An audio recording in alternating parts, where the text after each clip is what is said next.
Tegucigalpa is one of the oldest cities in this hemisphere. It's also one of the poorest. Hurricane Mitch left its mark on the city's long history of suffering. The Spanish first gave Tegucigalpa its name for the silver hills which they mined centuries ago. Today, those same hills offer nothing but mud and misery.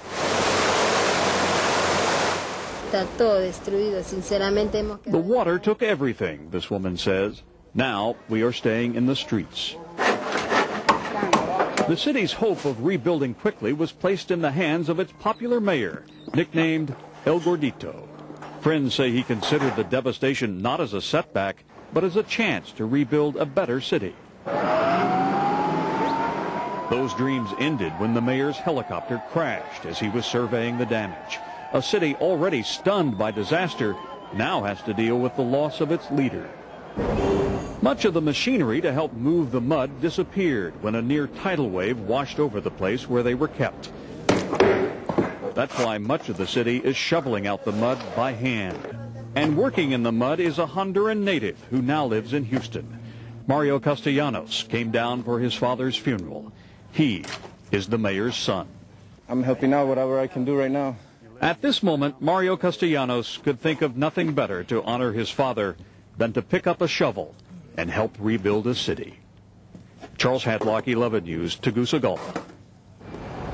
Tegucigalpa is a city of contrast, a place of immense beauty and devastating misery. It's a place where Hurricane Mitch became the great equalizer, destroying not only the homes of the poor, but the businesses of the well-to-do. You got a Chevrolet down there. This is the car lot of the country's largest Chevrolet dealer. It's now a showplace of scrap iron and mud.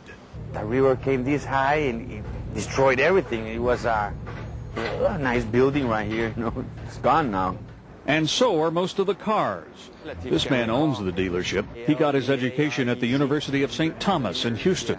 He says it will be years before his city feels like a city again. Across town, people are lining up for the most important commodity of all. Whoever is on foot will get the water first. Don't try to pull me or you won't get any. Within an hour, his water supply is dry and people go away thirsty.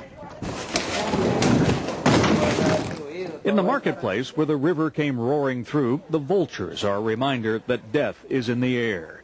But on the ground, it is the mud that seems insurmountable. In downtown Tegucigalpa, this is the marketplace. And the only way to get around here is to cross a flimsy bridge made of the debris left behind in the storm.